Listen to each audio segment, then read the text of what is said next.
तो अच्छा भाई जी, मेरी ना एक बात का जवाब दीजिए। अगर आपको पता चल जाए कि आप कल रोड क्रॉस करते ही आपकी डेथ होने वाली है, तो आप क्या करेंगे? मतलब एक एग्जांपल है, आप जवाब दीजिए। बंदी छोड़ सतगुरु रामपाल जी महाराज जी की जय हो। दो बातें हैं भगत जी। यदि मुझे पता चल जाए कि कल शाम को मेरी डेथ होनी है, और यदि मैं सामान्य प्राणी हूँ, पूज्य गुरुदेव जी की शरण में नहीं हूँ, तत्व ज्ञान से अपरिचित हूँ, तो मैं चिंतित हो जाता। और हर संभव हो सकता है मैं बचने का प्रयास भी करता पता होने के बाद भी। और दूसरा पहलू ये है कि मैं परम पूज्य सतगुरु रामपाल जी महाराज जी का शिष्य हूँ। उन्होंने मुझे अपने तत्व ज्ञान से परिपूर्ण कर रखा है, अपने भक्ति विधान और कर्मों से परिचित करवा रखा है। अतः मेरी कोई प्रतिक्रिया नहीं होती, मैं उस चीज़ का स्वागत करता, क्योंकि मुझे अपने कर्मों पे विश्वास है, मुझे उस भक्ति पे विश्वास है, मुझे परमात्मा के विधान पे विश्वास है। और परमेश्वर की वाणी है कि जिस मरने से जग डरे मेरे मन आनंद, कद मर हूँ कद पाऊँ वो पूर्ण परमानंद। कोई चिंता नहीं होती, कोई टेंशन नहीं होती, कोई हड़बड़ नहीं होती, कोई गड़बड़ नहीं होती। वही सब कुछ मैं करता जो मुझे करना था, जो मैं आज कर रहा हूँ। सत साहिब। नहीं भाई जी, आपने बहुत अच्छा जवाब दिया, पर मेरे कहने का मतलब ये है कि अगर आपको पता है, आपने जान लिया अपने बारे में कि मैं कहाँ से आया हूँ, मैं कौन हूँ, मेरा उद्देश्य क्या है, इसलिए आप एक कॉन्फिडेंस से ये बात बोल रहे हो ना। तो ये तो आपने इस बात का जवाब दे दिया। बहुत अच्छा जवाब दिया आपने। पर मैं इस पॉइंट पे आना चाहता हूँ कि देखिए, जैसे कभी साहिब है, ठीक है, वो पूर्ण परमात्मा है, मैं मानता हूँ, हर चीज़ को मानता हूँ। तो उन्होंने, अगर वो अंतर्यामी है, वो सब कुछ पहले से ही जानते हैं। तो जब उन्होंने सृष्टि रची थी, तो उनको ये नहीं पता था कि आगे जाके एक ऐसे ऐसे काल होगा, ऐसे ऐसे मेरे बच्चे उसके जाल में फंसेंगे। तो अगर वो अंतर्यामी थे, तो अगर आम आदमी अपना भविष्य देख ले कोई, तो वो बदल सकता है। ठीक है ना, अपना कुछ बदल सकता है अगर कोई कुछ देख ले। तो अगर कबीर साहब इतना अंतर्यामी थे, तो फिर वो कुछ क्यों नहीं बदल सके? मैं ये भी मानता हूँ कि उन्होंने हमें बहुत बार समझाया था कि इस नादान की नादानी को मत देखो। पर लेकिन फिर भी अगर उनको ये पता ही था शुरू से कि मेरे बच्चे इसके जाल में फंसेंगे, ये नहीं मानेंगे, तो उन्होंने आगे सृष्टि ही क्यों रची? बंदी छोड़ सतगुरु रामपाल जी महाराज जी की जय हो। भगत जी, इस बात के भी दो जवाब हैं। पहला जवाब तो ये है कि ये क्रिया परमपिता परमेश्वर कबीर साहिब जी की है। सृष्टि रचना उनकी अपनी मौज, उनकी अपनी मर्जी। एक सामान्य प्राणी होने के नाते और परमेश्वर की गति को किसी भी देश काल और परिस्थिति में ना समझ पाने के चलते हमें इस तरह के सवाल करना जायज़ नहीं है, क्योंकि ये परमेश्वर की रचना के ऊपर सवाल है। नंबर दो, ऐसा उन्होंने क्यों किया जबकि उन्हें पता था कि ये ऐसे ऐसे काल होगा, वो तप करेगा, 21 ब्रह्मांड लेगा, फिर जीवात्माएं उस पर आश्रित होंगी, फिर ये सभी लोग सतलोक से निष्कासित कर दिए जाएंगे, नीचे जाके 84 लाख योनियों में भरमेंगे, भटकेंगे, दुख उठाएंगे। इसका जवाब ये है भगत जी, यदि आपकी शादी हो चुकी है तो आप जी को अच्छे से पता है कि शादी के बाद जब बच्चे उत्पन्न होंगे, और जो बच्चे मैं उत्पन्न करूंगा वो बच्चे भगत जी मरेंगे, डेफिनेटली मरेंगे। और बच्चे मरेंगे तो फिर उनके मरने का बड़ा दुख होता है, बड़ा अफसोस होता है। हो सकता है बच्चों का एक्सीडेंट भी हो जाए, हो सकता है बच्चा अपंग भी पैदा हो जाए, मंद बुद्धि भी पैदा हो जाए, हो सकता है बच्चा आगे चल के कुसंगति में पड़ जाए, बुरे कर्म करने लग जाए, हो सकता है बच्चा मेरी आंखों के सामने भी मर जाए, हो सकता है बच्चा बड़ा होकर शराब पिए, बीड़ी पिए और मेरी पिटाई भी करे। ये सब चीजें पता होने के बाद भी एक इंसान क्यों बच्चे पैदा करता है? अब ये जवाब यदि आप मुझे दे सकते हैं तो मैं समझूंगा कि आपके सवाल में ही आपका जवाब है। यदि आपकी शादी हो चुकी है, आपके यदि बच्चे हो चुके हैं, तो आप जी स्वयं इसका जवाब दीजिए। यदि आपकी शादी नहीं हुई है तो आप जी अपने पिताश्री से इस बात का जवाब ले सकते हैं कि आपने मुझे पैदा क्यों किया, जबकि आपको अच्छे से पता था कि मैं आपकी आंखों के सामने मर भी सकता हूँ। हो सकता है मैं ढंग से पढ़ाई लिखाई ना करता, मैं किसी आतंकवादी संगठन से जुड़ जाता, क्योंकि माथे पे तो लिखा हुआ नहीं था पैदा करने से पहले कि आगे चल के मेरा भविष्य क्या होगा, मैं क्या क्या करूँगा, क्या क्या नहीं करूँगा। तो आपने मुझे पैदा क्यों किया? तो ये दो सवाल भगत जी आपकी बातों के हैं। सृष्टि रचना परमेश्वर की अपनी मौज थी, उन्होंने क्यों रची, क्यों नहीं रची। दूसरी बात, परमेश्वर ने हमेशा जीव को स्वतंत्र रखा है। हम अपने कर्मों की वजह से गधे कुत्ते सूअर बन रहे हैं, सतलोक से निष्कासित हैं।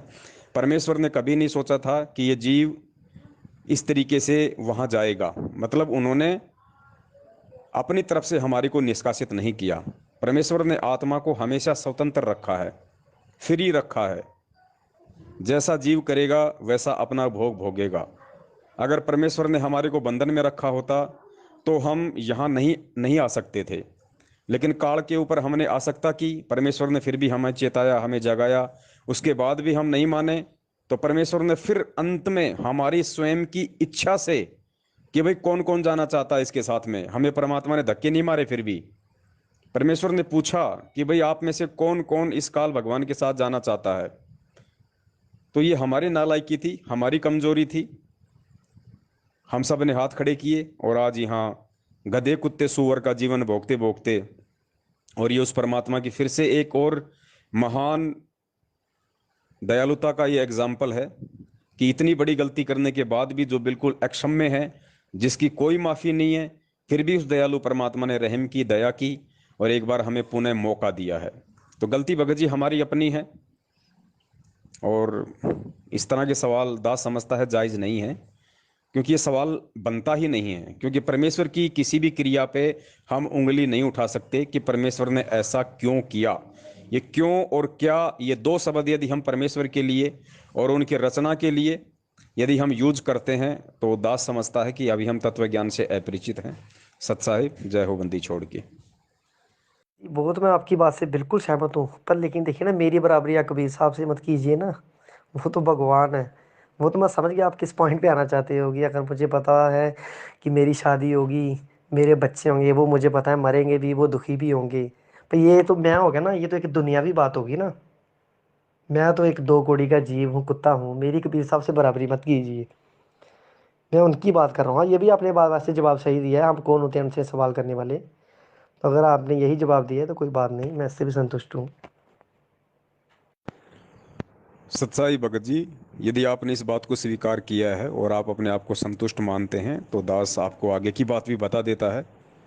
जो परमेश्वर ने दास को जो सद्बुद्धि दे रखी है, जो प्रेरणा दे रखी है, उस आधार से दास ये कह सकता है भगत जी कि ये गलती केवल हमने सतलोक में पहली बार नहीं की है। सतलोक से पहले भी हम लोगों ने कोई ना कोई गलती अवश्य की है। उस गलती की सजा भोगने के लिए परमेश्वर ने हमारे को सतलोक में उत्पन्न किया, क्योंकि सतलोक सच्चा लोक है। सतलोक को अमर लोक कहते हैं। सतलोक में जाने के बाद किसी की मृत्यु नहीं होती, किसी का जन्म नहीं होता, परमेश्वर अपने सत्संगों में कहते हैं। लेकिन उसके बावजूद भी हम पहले सतलोक में ही थे, और सतलोक का विधान है कि वहाँ जन्म नहीं होता, वहाँ मृत्यु नहीं होती। लेकिन उसके बावजूद भी हम काल के ऊपर आस्था करके इस पृथ्वी लोक पे आए काल के साथ। इसका मतलब हमारी मृत्यु भी हो रही है और हमारा जन्म भी हो रहा है, और असंख्यों बार हो रहा है। और फिर परमेश्वर ने बताया कि सतलोक में जाने के बाद इस जीव आत्मा को सार शब्द की कमाई करनी पड़ती है। वो भक्ति का रूप और प्रारूप डिफरेंट होता है, क्योंकि सतलोक जाने के बाद हमारे को ऊपर का जो लोक है, अलख लोक, उसमें जाने के लिए भक्ति करनी पड़ती है। अलख लोक में भी परमेश्वर की सृष्टि है, क्योंकि अलख लोक में परमात्मा अलग पुरुष के रूप में सृष्टि का संचालन करता है। अलख लोक में जाने के बाद फिर हमने ऊपर के लोक, अगम लोक के लिए भक्ति करनी पड़ती है, क्योंकि वहाँ भी परमेश्वर की रचना है, परमेश्वर की सृष्टि है, और वहाँ परमेश्वर अगम पुरुष के रूप में रहते हैं। अगम पुरुष के बाद में फिर हमने ऊपर के लोक, अनामी लोक की भक्ति करनी पड़ती है, क्योंकि अनामी लोक में वो परमेश्वर अकेला रहता है और वो अनामी पुरुष के रूप में रहता है, क्योंकि अनामी लोक में सृष्टि नहीं है। क्योंकि अनामी लोक वो लोक है जहाँ से हमें परमेश्वर ने अपने शब्द से उत्पन्न किया था, सर्जन किया था। और अनामी लोक में जाने के बाद में परमात्मा ने हमारे को जिस शब्द से उत्पन्न किया था, सर्जन किया था, उसी शब्द में परमात्मा हमारे को वापस समा लेगा। अर्थात आत्मा का सदा सदा के लिए झंझट खत्म हो जाएगा। और परमेश्वर की वाणी है कि लोक अनामी जावेगी, वहाँ कोन्या मिले चुबारे, आत्मा और परमात्मा वहाँ कोन्या रहते न्यारे। अनामी लोक ही एक ऐसा लोक है जहां आत्मा और परमात्मा का अलग अलग अस्तित्व नहीं है। बाकी सभी लोकों में, नीचे के तीनों लोकों में आत्मा और परमात्मा का अलग अलग रूप है। तो अनामी लोक इस आत्मा का अंतिम मुक्ति स्थल है। अनामी लोक में जाने के बाद परमेश्वर आत्मा को उसी शब्द में वापस समा लेता है जिस शब्द से परमात्मा ने कभी इस आत्मा को सर्जन किया था, आत्मा को उत्पन्न किया था। ये बहुत गहरा रहस्य है, बहुत गहरा भेद है। ये परमेश्वर की विशेष दया के बिना भगत जी समझ पाना बड़ा मुश्किल है, इसलिए दास ने आप जी को ये बताया है। लेकिन सवाल भगत जी बनते नहीं हैं, क्योंकि आगे क्या है, आगे क्या नहीं है, इसकी पूरी जानकारी हमें सतलोक में जाने के बाद ही परमेश्वर देंगे। और सतलोक में जाने के बाद भी परमेश्वर सिर्फ हमें अलख लोक की ही भक्ति का ही रूप बताएंगे, प्रारूप बताएंगे। अलख लोक में जाने के बाद फिर ऊपर के लोकों की। तो भगत जी, दास तो यही निवेदन करेगा कि हमारी कोशिश वर्तमान में इन आगे की चीज़ों की जानकारी को लेकर ना हो। हम केवल सतलोक तक जाने की सोचें, क्योंकि सतलोक तक का मार्ग परमेश्वर ने पूरा बता दिया है, दिखा दिया है। तो हमारा जो टारगेट है वो केवल सतलोक तक का होना चाहिए। मान लीजिए किसी बच्चे ने एमबीबीएस करनी है, लेकिन एमबीबीएस करने से पहले उस बच्चे को हाई स्कूल पास करनी पड़ती है।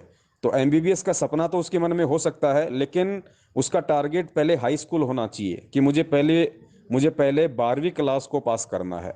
12वीं के पास ही मैं एमबीबीएस के लिए कोई फॉर्म भर पाऊंगा, आगे की मैं तैयारियां कर पाऊंगा। तो ये कुछ बातें हैं, उम्मीद करता हूं आप जी समझदार हैं, समझ जाएंगे। सत साहिब, जय हो बंदी छोड़ की।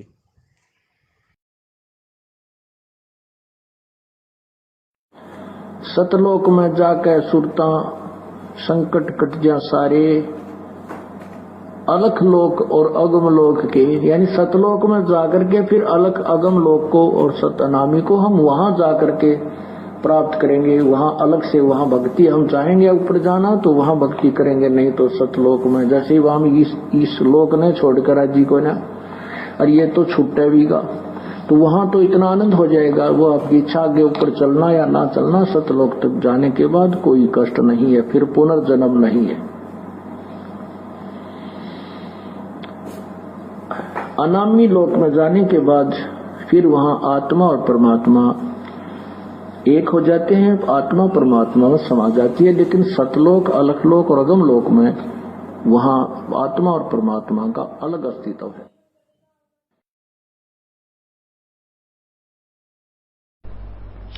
जन्म मरण मिट जावे है सुरता, वो आनंद काया तेरी,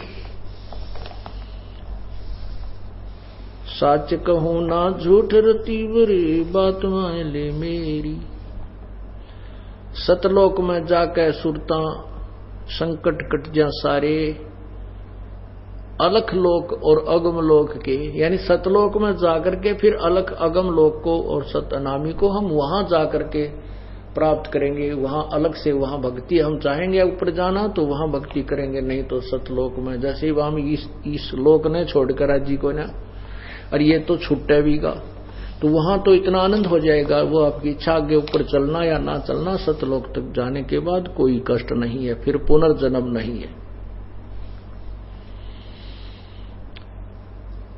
अनामी लोक में जाने के बाद फिर वहां आत्मा और परमात्मा एक हो जाते हैं, आत्मा परमात्मा में समा जाती है। लेकिन सतलोक, अलखलोक और अगम लोक में वहां आत्मा और परमात्मा का अलग अस्तित्व है। भाई जी एक बात और, जैसे जब काल यहाँ से जाने वाला था, ठीक है, तो उसने कहा था कि भगवान जी कबीर साहिब जी को कि जो जैसे कर्म करेगा मैं उसको वैसा ही फल दूंगा, मैं किसी आत्मा को दुखी नहीं करूंगा, ठीक है। तो वो तो अब हमारे साथ बहुत अन्याय करता है, वो तो आपको पता ही है, आपको बताने की ज़रूरत नहीं है। तो जब वो हमारे साथ अन्याय करता है तो उसको उसका हिसाब कोई नहीं देना पड़ता। उसको शराब मिल गया, ठीक है, उसको तो एक काम मिल गया कि हमारा उसने 1 लाख मानव श्रीधारी का नित्य आहार करना है, ठीक है, तो उसका क्या गया फिर, गया तो सब कुछ हमारा ही ना। ऊपर से वो कबीर साहब की भक्ति भी करता है, जैसे उसने गीता में बोला है कि मैं भी उसी की शरण में ही हूँ अर्जुन, ठीक है। तो वो जब गलती करता है तो उसको उसका हिसाब कोई नहीं देना पड़ता। और सबसे पहले अब भगवान ने उसको 5 तत्व और 3 गुण दे दिए, रजगुण ब्रह्मा, सतगुण विष्णु, तमगुण शिव जी। इनकी वजह से दुनिया में क्या क्या हो रहा है वैसे सवाल नहीं करना चाहिए ये, पर सोच आती है मन में। रेप हो रहे हैं, कोई क्या हो रहा है, इतनी दुनिया मर रही है। हर एक अब काल तो क्या भगवान से भी बड़ा हो गया, हम सब कुछ काल के ऊपर ही छोड़ देते हैं कि काल ही सब कुछ है, उसने ये सब कुछ किया। तो फिर भगवान ने क्या किया? भगवान मैं मानता हूँ कि आए हमें समझाने के लिए, ठीक है। भगवान ने हमें आए समझाने के लिए, हम उनकी बात नहीं माने क्योंकि हमारी बुद्धि काल ने भ्रष्ट की हुई है। तो इसमें हमारा भी क्या दोष है? देखिए ना, इसमें हमारा भी क्या दोष है? और एक सवाल मेरा और, कि मानता हूँ मैं कि संत रामपाल जी महाराज ही पूर्ण परमात्मा है, ठीक है। तो वो हिंदुस्तान में ही क्यों आए? इतनी बड़ी कंट्रियां हैं दुनिया में, तो वो क्या भगवान के बच्चे नहीं है?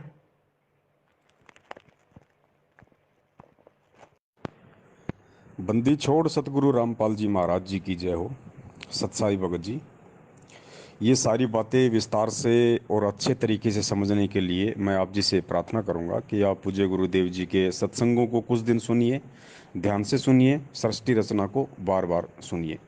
फिर भी आपने शंका जाहिर की है तो कुछ मैं आपकी मदद कर सकता हूँ पूज्य गुरुदेव जी के तत्व ज्ञान आधार से।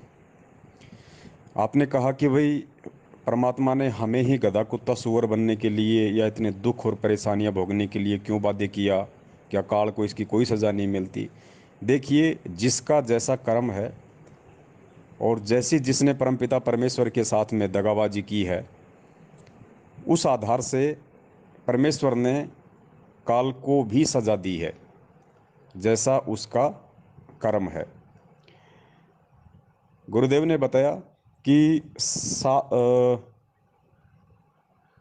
जो ब्रह्मा जी हैं, जब ब्रह्मा जी मर जाता है एक, उसके बाद में जो विष्णु जी हैं वो मरते हैं, और विष्णु जी के बाद में जब 70,000 ये त्रिलोकीय शिव अर्थात शंकर भगवान मर जाते हैं, तब एक काल मरता है, काल की मृत्यु होती है। अर्थात एक ब्रह्मांड का सर्वनाश हो जाता है, सारे प्राणी दूसरे ब्रह्मांड में रख दिए जाते हैं। तो पूज्य गुरुदेव ने बताया कि काल और दुर्गा उस परमपिता परमेश्वर की शब्द शक्ति से, उनके वरदान से दूसरे ब्रह्मांड में जाते हैं, और वहां पे गुरुदेव की शब्द शक्ति से ये दोनों युवा शरीर में प्रकट हो जाते हैं। लेकिन जब ये शरीर छोड़ते हैं तो इनको भी उतनी ही पीड़ा होती है जितनी पीड़ा एक आम व्यक्ति को होती है। और गुरुदेव ने सर्प और उसकी केचली का एग्जाम्पल दिया कि जिस प्रकार सर्प को अपनी केचली उतारने के लिए कितना उसको पीड़ा सहन करनी पड़ती है, धीरे धीरे उतारनी पड़ती है, ठीक वैसी ही पीड़ा काल और दुर्गा को भी वो शरीर छोड़ते वक्त होती है। और दूसरे ब्रह्मांड में वो पुनः परमेश्वर के आशीर्वाद से, उनकी शब्द शक्ति से एक सिस्टम बना रखा है परमेश्वर ने, वो युवा रूप में प्रकट हो जाते हैं। और जितने भी प्राणी जो बीज रूप में परमात्मा के द्वारा दूसरे ब्रह्मांडों में रख दिए जाते हैं, फिर दोबारा से ठीक उसी प्रकार ये ब्रह्मा विष्णु महेश की उत्पत्ति करते हैं, फिर सृष्टि संचालन का पूरा सिस्टम ये लोग सेट करते हैं। फिर आपने कहा कि भाई हमारे साथ ही ऐसा क्यों हुआ? तो इसका एक और अच्छा सा परमेश्वर ने एग्जाम्पल दिया है कि हमारे ऊपर तो फिर भी परमेश्वर ने बहुत बड़ी रहम कर दी। सबसे बड़ी रहम तो उस परमात्मा ने काल भगवान को ये श्राप दे के कर दी कि भाई तू प्रतिदिन 1 लाख मानव शरीरधारी आत्माओं का जो सूक्ष्म जो शरीर होगा उसमें जो वासना होगी उसको खाएगा। अब भगत जी, यदि परमेश्वर इस काल को इस तरह का श्राप ना देते तो आप देख रहे हैं यहाँ पे इसने कितने प्रकार के गधे कुत्ते सूअर कीट पतंग, पता नहीं 84 लाख योनियां बना रखी हैं। ये मानव शरीर बिल्कुल भी नहीं देता, लेकिन मानव शरीर देना इसकी मजबूरी हो गई, क्योंकि मानव शरीर में जो सूक्ष्म शरीर है उसमें जो वासना होती है वो इसका भोजन है। तो परमेश्वर ने हम पे दया करी, क्योंकि अगर ये हमें मानव शरीर देगा तो मानव शरीर में ही हम परमपिता परमेश्वर को पहचान सकते हैं, जान सकते हैं, भक्ति कर सकते हैं, और वापस सतलोक जाने के लिए परमात्मा ने हमें एक ही मौका दिया, काल को श्राप देके, आप और हमें मानव शरीर देके। और दूसरा भगत जी, ये मौका केवल आप और हमारे को मिला हुआ है, काल भगवान को वापस सतलोक जाने का मौका नहीं है। ये मौका केवल आप और हमारे को परमात्मा ने दिया। तो हम ये नहीं कह सकते कि परमात्मा ने हमारे साथ ही ऐसा क्यों किया। ये तो हम ये कहना चाहिए कि परमेश्वर ने काल के साथ जो किया वो ठीक किया। हमें तो फिर भी परमात्मा ने वापस सतलोक जाने का मौका दे दिया।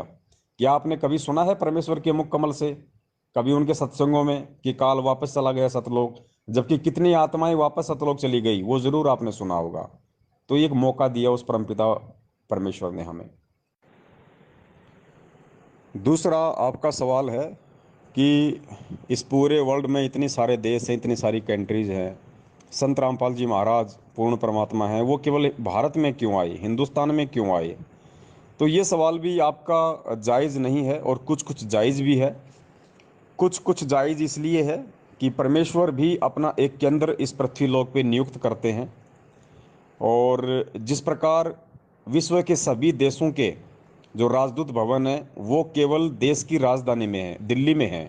अब कोई ये कहे कि भाई सभी राजदूत भवन सभी कंट्रीज ने दिल्ली में ही क्यों किए, तो वो उनका एक कॉन्ट्रैक्ट है भाई, वो उनकी आपस की बातचीत है, उनकी सहमति है, हम उसमें कुछ नहीं कर सकते, वो गवर्नमेंट के रूल हैं। क्योंकि राजदूत भवन वहीं होगा जहाँ पे सिक्योरिटी होगी, जहाँ पे सारी सुविधाएं होंगी, जहाँ पे देश के मंत्री रहते हैं, प्रधानमंत्री रहते हैं, जहाँ पे सूचना के सारे साधन उपलब्ध हैं, वहीं पे होता है। तो हिंदुस्तान को परमेश्वर ने इसलिए चुना क्योंकि हिंदुस्तान, देखिए, किसी न किसी भूमि को तो परमात्मा ने चुनना ही चुनना था। तो परमेश्वर ने भारत को चुन लिया, हिंदुस्तान को चुन लिया। यदि भारत को ना चुन के यदि परमात्मा अमेरिका को चुन लेते तो फिर आपका यही सवाल होता कि अमेरिका को क्यों चुना।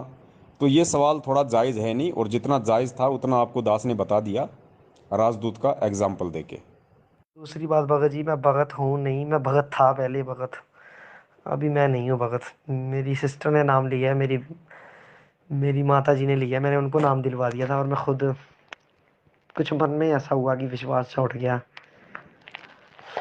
काश आप सही बोलते हैं कि हम तत्व ज्ञान से परिचित नहीं हैं, पर लेकिन नहीं यार भैया जी, मन नीच हो गया, मन से विश्वास ही उठ गया सब कुछ। अब आप इसको काल प्रेरणा कह दो, जो कहना है कह सकते हो, आप बड़े हो हम हमसे, उम्र में भी और ज्ञान में भी। सच्चाई भगत जी, कौन आत्मा परमपिता परमेश्वर की भक्ति के लायक है और कौन आत्मा भक्ति नहीं करेगी, इसमें एक शरीर का दोष नहीं होता है। आपके अंदर जो आत्मा है उस आत्मा के अपने युगों युगों के संस्कार होते हैं, भक्ति प्रारब्ध कर्म होते हैं। उस आधार से ये सारा ऑटोमेटिक सिस्टम है परमात्मा का। परमात्मा सिर में दर्द नहीं लेते हैं। जिस प्रकार परमेश्वर ने एक बीज का उदाहरण दिया कि परमात्मा ने एक सब्जी का या फल का बीज बना दिया और बीज में परमात्मा ने सारे मेरिट, सारे गुण डाल दिए, और परमेश्वर ने विधान बना दिया कि जब इसको किसान खेत में डालेगा तो सबसे पहले इसका अंकुर फूटेगा, फिर इसका पौधा होगा, फिर ये थोड़ा सा पेड़ बनेगा, फिर टहनियाँ बनेंगी, फिर इसके फल लगेंगे। तो हर चीज़ का परमेश्वर ने एक विधान बना के छोड़ दिया है, उसके अकॉर्डिंग ही सारा काम होगा। अब माली यदि बीच में उसमें काट छांट करने की कोशिश करेगा, अपना दिमाग लगाएगा, तो वो पेड़, वो पौधा, वो फल उस तरीके से परिपक्व नहीं होगा जिस तरीके से परमेश्वर ने उसको बनने के लिए आशीर्वाद दिया है। तो ये आप जो हैं भगत जी, आपके शरीर का इसमें कोई दोष नहीं है। शरीर तो केवल एक माध्यम है इस आत्मा को परमेश्वर की भक्ति करने के लिए। लेकिन आपने किस युग में परमात्मा की, आपने कैसी भक्ति की, कैसी सेवा की, कैसा आपने दान पुण्य किया, उस आधार से परमपिता परमेश्वर ने आपका एक संस्कार निश्चित किया हुआ है। और जब ये आत्मा सतलोक से आई थी उसी समय परमात्मा ने सतलोक वापस पहुंचने का उसका पूरा सिस्टम सेट कर दिया था परमेश्वर ने उसी समय से। जैसे हम रात को मोबाइल में अलार्म भर के सो जाते हैं सुबह 4 बजे की, तो हमें जगने की जरूरत नहीं है, बार बार ये देखने की जरूरत नहीं है कि बजेगी कि नहीं बजेगी, हमें टेंशन लेने की जरूरत नहीं है। हमने वो टेंशन उस अलार्म को दे दी, हमने उसमें वो सिस्टम सेट कर दिया, वो सिद्धि हमने उसके अंदर डाल दी, वो भर दी हमने, तो वो ऑटोमेटिक 4 बजे ही बजेगी। तो इसी प्रकार परमपिता परमेश्वर ने इस आत्मा को जब सतलोक से निष्कासित किया, उसके बाद में आत्मा वापस सतलोक कब आएगी, कौन से युग में आएगी, कितनी बार ये मानव जन्म लेगी, कितनी बार ये पशु पक्षियों के जन्म लेगी, कितनी बार इसके साथ अच्छा होगा बुरा होगा, सब कुछ परमेश्वर ने सिस्टम सेट कर दिया था एक अलार्म की तरह। तो सब कुछ वैसा ही होगा भगत जी, आपके भक्ति करने से ना करने से कुछ नहीं होगा। देखिए, यदि नाम आपने लिया है तो भक्ति रूपी बीज तो आपने परमेश्वर के हाथों अपने अंतःकरण में डलवा लिया है। और परमेश्वर कहते हैं एक बार यदि कोई आत्मा मेरी शरण में आ जाती है उसके बाद वो अपनी नादानी, अपनी कमजोरी के चलते भले मुझसे दूर हो जाए, लेकिन परमात्मा उसको संभालता रहता है। मालिक कहते हैं जो जन मेरी शरण है ताका हूं मैं दास, और गैल गैल लाग्या फिरूं जब तक धरती आकाश। तो परमेश्वर उस आत्मा को फिर छोड़ते नहीं है, चाहे कितने ही युग लग जाएं, कितने ही जन्म उसको देने पड़ जाएं, परमात्मा एक न एक दिन उसको पार अवश्य करेगा। तो हो सकता है आज आप वर्तमान में ये बातें सोच रहे हैं कि भाई मैं भक्ति नहीं कर रहा, मेरा विश्वास नहीं हो पा रहा। ये विश्वास पैदा करना परमेश्वर के बाएं हाथ का काम है। वो चुटकी बजाते ही विश्वास भी पैदा कर दे और विश्वास तोड़ भी दे। तो आप बोल रहे हैं, लेकिन वो परमेश्वर क्या करेगा क्या नहीं करेगा ये उसके ऊपर निर्भर करता है। हो सकता है आप दोबारा से पुनः बहुत अच्छी तरीके से भक्ति पे लग जाएं, आप पहले से भी ज्यादा दृढ़ हो जाएं। या हो सकता है परमेश्वर ने आपको फिर किसी जन्म में अपनी शरण में लेना हो, धीरे धीरे आपके ऊपर भक्ति का रंग चढ़ा के फिर मालिक ने आपको अपनी भक्ति में उस तरीके से लगाना हो जैसा वो चाहते हैं। तो इसमें आपका कोई दोष नहीं है, क्योंकि शरीर का कोई दोष नहीं है भगत जी। इसमें आत्मा के जो संस्कार होते हैं वो कोडवर्ड में फीड होते हैं, उसी के अनुसार इस आत्मा ने चलना है और वापस सतलोक जाने के लिए तैयार होना है। एक बार और बोल देता हूँ भगत जी, मुझे सच बताओ ना अपने दिल की बात। मुझे सतगुरु रामपाल जी महाराज से कोई गिलवा शिकवा नहीं है, क्योंकि उन्होंने तो देखिए पूरी दुनिया हम बचपन से लेकर आज तक सुनते आए हैं, हिंदू मुसलमान के झगड़े, ये हो रहा है वो हो रहा है। उन्होंने ये साबित किया है कि भगवान कौन है, परमात्मा कौन है। गुरु नानक देव जी ने कहा एक ओंकार सतनाम श्री वाहिगुरु। साईं बाबा जी ने कहा सबका मालिक एक, पर वो एक मालिक है कौन, ये सतगुरु रामपाल जी महाराज जी ने साबित किया है।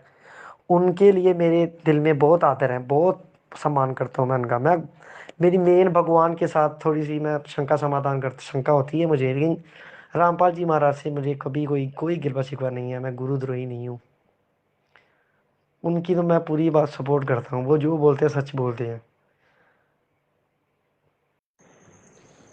सत्साई भगत जी, बिल्कुल आपने सही कहा। आप जी गुरुद्रोही की श्रेणी में बिल्कुल भी नहीं है, आप जी गुरु विमुख हैं। और वो किसी भी कारण से इंसान हो सकता है, लोकलाज की वजह से हो सकता है, समाज परिवार और रिश्तेदारों के दबाव से हो सकता है, या अपने किसी भक्ति प्रारब्ध संस्कार के थोड़ा बहुत जो माड़ापन उसमें आ जाता है उसकी वजह से हो सकता है। तो आगे का काम उस परमेश्वर का है, वो कब आपको सेट करें, कब आपको वापस भक्ति से लगाएं। और बाकी आप जी भी परमेश्वर से प्रार्थना करते रहिए, परमेश्वर सद्बुद्धि देते हैं, हर चीज़ को समझने की शक्ति देते हैं, पावर देते हैं, सोच देते हैं, बुद्धि देते हैं। तो मैं तो निवेदन करूंगा कि ये सुनहरा मौका है, क्योंकि ये कलयुग का एक तरीके से आप और हमारे लिए तो अंतिम चरण है भाई। क्योंकि हम तो नहीं चाहते कि आगे हमारा मानव जन्म हो, हम तो इसी जन्म में पार होना चाहते हैं। उम्मीद तो यही है और कोशिश भी यही रहेगी, क्योंकि पिछली पीढ़ी है, मोक्ष मार्ग है। इसमें जो हम प्राप्त कर सकते हैं वो अनंत कल्प युगों तक फिर नहीं कर सकते। तो आपकी जो भी शंकाएं हैं आप जी निसंकोच होकर रख सकते हैं कि किस कारण से आप जी भक्ति पे दोबारा से नहीं लगना चाहते हैं। परमेश्वर दया करेंगे तो दास जरूर समझाने की कोशिश करेगा।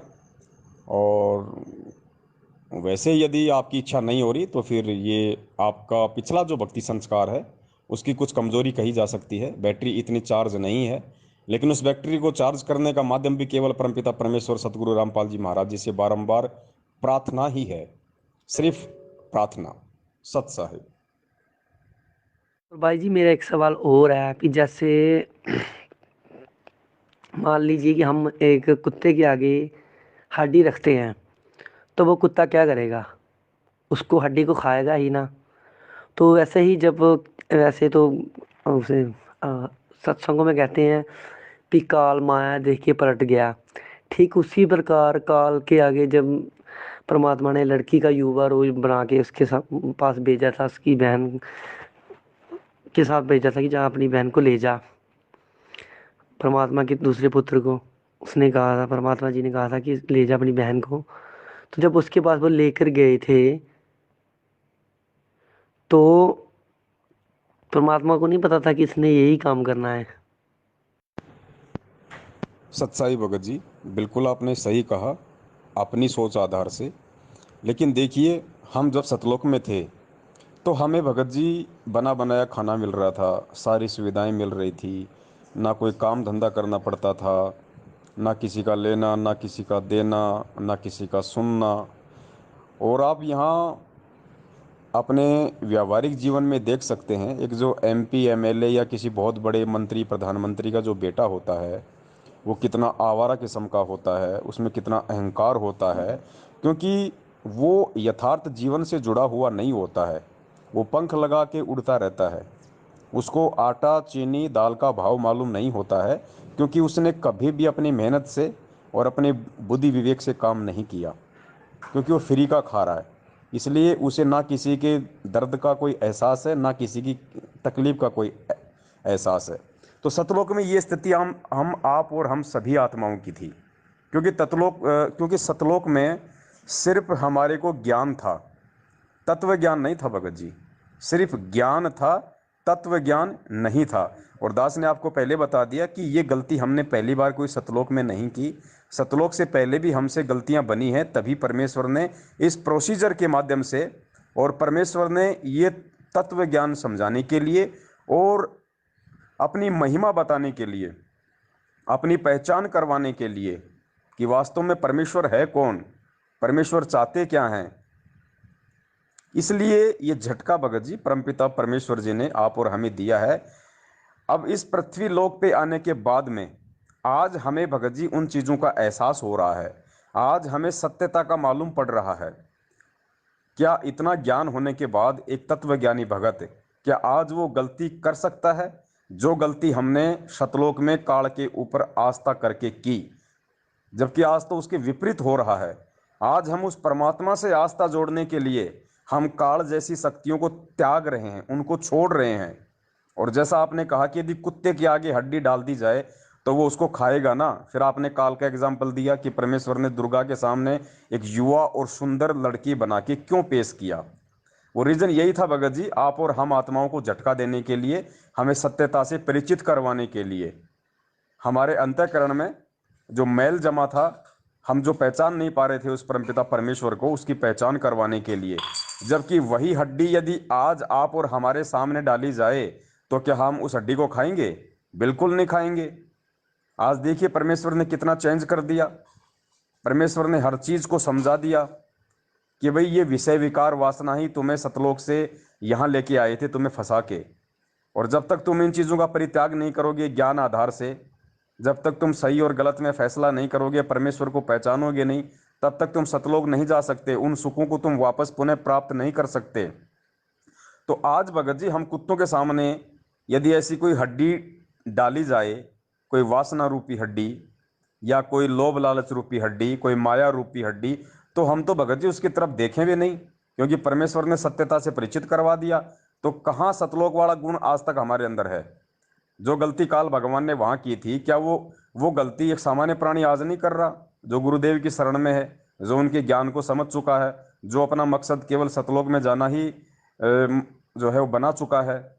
उसके सामने चाहे कैसी हड्डियां डालो, चाहे दुर्गा से भी कितनी सुंदर औरतें लाके क्यों ना खड़ी कर दो, जो समझ चुका है उस परमेश्वर को और जो समझ चुका है इस तत्व ज्ञान को, वो उस हड्डी की तरफ देखेगा भी नहीं भगत जी। तो आप ये नहीं कह सकते कि भाई हड्डी को डालेगा तो उसको खाएगा ही खाएगा। ऐसा नहीं होता है। जब परमेश्वर का ज्ञान हो जाता है, जीव को वास्तविक जो मर्म है, उसने जो गलतियां की है और परमेश्वर का क्या मिशन है, जब उस चीज को समझ जाता है तो भगत जी वो उस हड्डी के चक्कर में फिर नहीं पड़ता, वो फिर उस हड्डी के चक्कर में पड़ता है जिसके विषय में गुरुदेव ने अपने पुराने सत्संगों में कहा है कि यहाँ तो तुम एक बोतल दारू की पी के अपने आप को तुम समझते हो कि नशा हो गया, मैं तो मस्त हो गया, लेकिन वो तो 2 घंटे बाद में उतर जाएगी फिर वो टेंशन। और गुरुदेव ने कहा कि सतलोक जाने के बाद में तुम 100 बोतल दारू की पी लो, ऐसा नशा तो तुम्हारे 24 घंटे रहेगा वहां पे। तो हमको परमात्मा ने उस वास्तविक सत्य से, उन वास्तविक सुखों से फिर परमात्मा ने हमारे को परिचित करवा दिया। और ये होना बहुत जरूरी था भगत जी। इसलिए परमात्मा कहते हैं कि अब जब तुम वापस सतलोक में जाओगे तो अब तुम्हारा दोबारा से पुनर्जन्म नहीं होगा, क्योंकि तुम्हारे को ये कष्ट याद रहेंगे, तुम्हारे को ध्यान रहेगा। ऊपर से जब तुम नीचे देखोगे तो तुम्हारे को जैसे किसी गटर में जो कीड़े वगैरह होते हैं वो रेंगते हुए जो नजर आते हैं ना, उस तरीके से ये पृथ्वीलोक तुम्हारे को दिखाई देगा। इसलिए तुम वापस गलती नहीं करोगे जो गलती तुम पहले करके आए हो। इसलिए परमेश्वर ने कहा कि वापस जाने के बाद में फिर तुम्हारा पुनर्जन्म नहीं होगा, फिर तुम ऊपर के लिए ही प्रस्थान करोगे, नीचे की तरफ आने की नहीं सोचोगे। सत साहिब। एक भाई मेरा सवाल ये है अभी, देखिए, जैसे कोई व्यक्ति किसी लड़की के साथ रेप करता है तो वो उसके अंदर वो चीज़ है, ठीक है, उसके वो रजोगुनी ज़्यादा प्रभावित हो गया है, ठीक है। तो उसमें मतलब कि वो चीज़ उसको तंग कर रही है, आप समझ रहे हैं ना। तो सतलोक में तो वो चीज़ थी ही नहीं, काल के पास तो लिंग था ही नहीं था। तो फिर उसके मन में ये कैसे आ गया? आत्मा की एक सोच हो सकती है, लेकिन सतलोक में वहां पे ऐसा शरीर नहीं था, तो वो फिर ये चीज़ कैसे कर सकता था? ये भी मेरा सवाल है एक। तो इस सवाल का जवाब मुझे थोड़ा विस्तार से दीजिए कि वहां पे तो लिंग नहीं था, ये तो परंपरा यहाँ से चली है। तो का आत्मा की एक सोच हो सकती है, ठीक है। तो फिर सोच ही क्या सेक्स कर सकती है? सत्साई भगत जी, आप जी को परमपिता परमेश्वर सतगुरु रामपाल जी महाराज जी के तत्व ज्ञान आधार से दास ने पहले ही ये क्लियर कर दिया है कि सतलोक पूर्ण मुक्ति स्थान नहीं है। सतलोक जाने के बाद हमने फिर आगे के लोकों की भक्ति करनी है। अनामी लोक आत्मा का पूर्ण मुक्ति स्थान है, लेकिन उसके लिए हमने इस प्रोसीजर से गुजरना पड़ेगा। हमने जो भक्ति जो परमेश्वर ने हमें बताई है, इस माध्यम से हमारे को इन सभी लोकों को पार करते हुए सबसे पहले सतलोक जाना है, और सतलोक जाने के बाद फिर हम अंतिम मुक्ति स्थल अनामी लोक में पहुंचेंगे। जिस प्रकार एक बच्चे को एमबीबीएस करनी है तो सबसे पहले उसने स्कूल में एडमिशन लेना पड़ेगा, वो डायरेक्ट वहाँ नहीं चला जाएगा। सबसे पहले उसने एडमिशन लेना पड़ेगा, फिर उसको 1 2 3 4 5 करके उसको 10th तक जाना पड़ेगा, उसके बाद 12th पास करनी पड़ेगी, फिर एमबीबीएस का फॉर्म अप्लाई करना पड़ेगा, फिर 3 या 4 साल उसकी पढ़ाई करनी पड़ेगी, फिर वो एमबीबीएस के लिए सेलेक्ट किया जाता है, उसके बाद भी उसकी ट्रेनिंग होती है। तो इस प्रकार भगत जी ये एक प्रोसीजर है। आपने कहा कि सतलोक में ये सब चीज़ें है ही नहीं, तो उसके मन में ये सब विकार उत्पन्न कहाँ से हुए, उसके मन में वासना कहाँ से जागृत हुई? भगत जी सतलोक में सब कुछ है, क्या नहीं है सतलोक में? आप इस 21 ब्रह्मांड में जो भी कुछ देख रहे हैं, ये कहाँ से आया है? ये 5 तत्व, ये 3 गुण, ये सब कुछ कहाँ से आए? ये सतलोक से ही तो आए हैं, कहीं और से थोड़ी आए हैं। तो पहले ये सब कुछ सतलोक में ही तो था। ये जो पहाड़ आप देख रहे हैं, ये आप जो ये रचनाएं आप देख रहे हैं, ये नदियां आप जो देख रहे हैं, ये झरने आप देख रहे हैं, ये सब क्या है? ये समुद्र आप जी देख रहे हैं, ये नदियां देख रहे हैं, क्या है? ये यहां आने के बाद नहीं बनी है। ये सब कुछ सतलोक से बनी बनाई आई हैं। परमात्मा ने खाली इस प्लाट को ऐसे की ऐसे अपनी शब्द शक्ति से यहां भेज दिया। या आप जो ये पहाड़ जो देख रहे हैं, जो हिमालय देख रहे हैं, या अन्य कोई पहाड़ यदि आप देख रहे हैं, यार ये सारे पहाड़ सतलोक में थे, ये वहीं से आए हैं। सिर्फ अंतर इतना है कि सतलोक में ये सब मतलब कि नूरी थे, यहां आने के बाद में ये 5 तत्व और 3 गुण में तब्दील हो गए। बाकी सेम रचना गुरुजी ने बताई कि इस 21 ब्रह्मांड की जो रचना है वो नकली है और सतलोक की रचना असली है। तो ये 5 तत्व, ये 3 गुण, ये सूरज, ये चांद, ये सब कुछ वहीं तो थे। परमेश्वर ने सृष्टि रचना में बताया कि जब इसने 70 दो बार इसने तप किया, और सबसे पहले तो परमेश्वर ने इसको 21 ब्रह्मांड दे दिए, दूसरी बार इसने 70 तप किया तो इसने कुछ रचना की सामग्री मांगी। तो परमेश्वर ने कहा कि बेटा तेरा जो भाई है जो कूरंब, उसके पास चला जा, मेरा नाम ले देना, और उससे जाके तू 5 तत्व और 3 गुण ये सृष्टि रचना की सामग्री ले आ। तो काल वहां पे चला गया। जाने के बाद में उसने देखा कि कूरम अपनी जो है साधना कर रहा था, वो ध्यान मगन था। तो काल ने उसको आवाज लगाई, वो नहीं जागा। तो काल को थोड़ा गुस्सा आया कि मैं बोल रहा हूं और ये मेरी तरफ ध्यान नहीं दे रहा। उसने उसके मुकुट को पकड़ के हिला दिया, और जैसे ही उसने उसके मुकुट को पकड़ के हिलाया, उसमें से बीज रूप में ये सूरज चांद सितारे सारी चीजें निकल निकल के ये अपने वास्तविक रूप में आ गई भगत जी, 21 ब्रह्मांड में, वहीं पे जहां पे ये काल था। उसके बाद जब कूरम जागा तो उसने गुस्सा किया। फिर परमात्मा ने आकाशवाणी की कि बेटा ये नादान है, ये मूर्ख है, और तू इसका बड़ा भाई है, तू समझदार है, तू इसके बराबर मत, तू तेरे को इसके बराबर नहीं होना है। और आज के बाद मैं इसको और श्राप देता हूं कि इसके लोक में कभी भी शांति नहीं रहेगी, ऐसे ही हड़बड़ी रहेगी जिस प्रकार इसने तेरे साथ में की है, जो इसने जल्दबाजी की है ना, इसके लोक में भी सदा ऐसे ही रहेगा। तो ये श्राप भी गुरुदेव ने बताया कि वहीं से लगा हुआ है। तो 5 तत्व 3 गुण इसको भगत जी सतलोक से तो मिले थे। अब ये तो है नहीं कि भाई जो आत्मा थी उसको खाली काल नहीं देखा होगा। बाकी आत्माओं ने भी तो काल को, उसको, दुर्गा को देखा होगा ना, क्योंकि परमेश्वर ने उसको युवा बनाया था, उसको सुंदर लड़की बनाया था, फिर काल के पास में भेजा था। तो काल उसके ऊपर मोहित क्यों हुआ, काल वासनाग्रस्त क्यों हुआ? क्योंकि इसने सबसे पहले वहां की मर्यादा तोड़ी थी। सबसे पहले काल भगवान ने ही सतलोक में मर्यादाओं का हनन किया था। तो जाहिर सी बात है, पांचों तत्वों का और तीन गुणों का इसके ऊपर असर हो गया। एग्जाम्पल के लिए, आपके घर में लाइट है, लाइट बहुत अच्छा काम कर रही है, आपको बिल्कुल भी परेशान नहीं कर रही। गर्मी में आपको पंखे से हवा मिल रही है, एसी चल रही है, कूलर चल रहा है, आपकी मिक्सी चल रही है और सारे काम कर रही है, आपके जीवन को बहुत आसान बना रही है, भौतिक सुविधाओं के लिए बहुत अच्छी है। अगर आप अपनी नालायकी से उसी लाइट के नंगे तार को यदि आप छू लोगे तो क्या होगा? वो आपके ऊपर वो असर करेगी जैसा उसका असर है, आपके बेटे पे नहीं करेगी। बेटे को तो फिर भी एसी से हवा मिल रही है, क्योंकि लाइट को आपने छुआ है, आपने गलती करी है, आपने जो नियम जो हैं उसके, इलेक्ट्रिसिटी के, कि भैया अगर इसको हाथ लगाओगे नंगे तार को तो ये ऐसा झटका मारेगी। तो काल ने वही किया भगत जी वहां पे। सबसे पहले मर्यादाओं का हनन इसी ने किया, तप इसी ने किया, अलग से राज्य प्राप्ति की लालसा इसी ने की, सारा और पांच तत्व तीन गुण भी इसी ने मांगे। तो इसके ऊपर वो असर करना ही करना था भगत जी। तो वो पांच जो है तीनों गुणों का असर काल के ऊपर हुआ, तो वासना उसी के अंदर जागृत होनी थी। और ये होना इसलिए भी था क्योंकि दास ने आपको पहले ही बताया, क्योंकि हम आत्माओं को सबक परमात्मा ने सिखाना ही सिखाना था।